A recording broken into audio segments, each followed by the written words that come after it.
પ્રદેશ 24 ગુજરાતીમાં હું ડૉક્ટર મૌલી રાવલ આપનું હાર્દિક સ્વાગત કરું છું।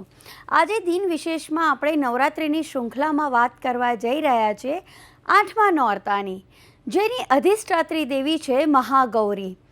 અધિષ્ઠાત્રી દેવી મહાગૌરી પાર્વતીનું 8મું સ્વરૂપ છે।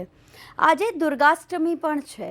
દુર્ગાષ્ટમીએ ભાવિક ભક્તો જે દુર્ગા દેવીના ભક્તો છે એ દર મહિનાની સુદ આઠમે ઉજવતા હોય છે અને માં દુર્ગાને પોતાના ભાવપૂર્ણ ભક્તિથી અનેકોનેક ઉપચાર કરતા હોય છે, એમને રીઝવતા હોય છે અને પોતાની મનોકામના પૂર્ણ કરવા માટે માં દુર્ગાને યાચના કરતા હોય છે।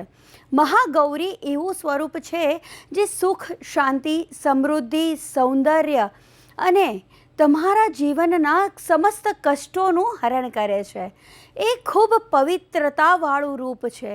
મનની પવિત્રતા જો જોઈતી હોય ને તો મહાગૌરીની પાસેથી મેળવી શકાય છે।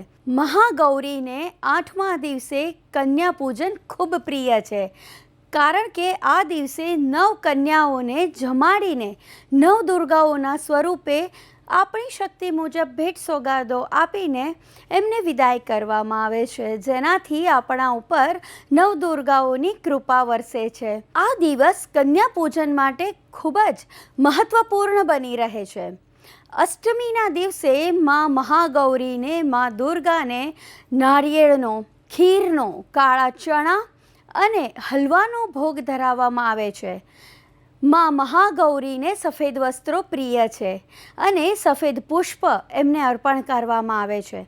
મહાગૌરી માટે એક મંત્ર છે, યા દેવી સર્વભૂતેષુ ગૌરી રૂપેણ સંસ્થિતા નમસ્તસ્યૈ નમસ્તસ્યૈ નમસ્તસ્યૈ નમો નમઃ। આ મંત્રથી આપ ગૌરી માતાનું પૂજન અર્ચન કરી શકો છો। આ સિવાય ભાવિક ભક્તોએ મા દુર્ગાની ઉપાસના કરવી હોય તો મા ગૌરીનો બીજો મંત્ર પણ છે, સર્વમંગલ માંગલ્યે શિવે સર્વાર્થ સાધિકે શરણ્યે ત્રંબકે ગૌરી નારાયણી નમોસ્તુતે। આ મંત્રનો જાપ કરવાથી આપના જીવનમાં રહેલા સમસ્ત કષ્ટોનું હરણ થાય છે। સાથે મહાગૌરી અને મા દુર્ગા એ ભક્તોના પાપોનો નાશ કરે છે।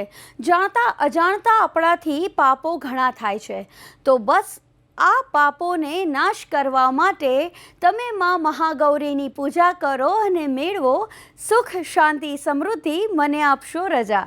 નમસ્કાર।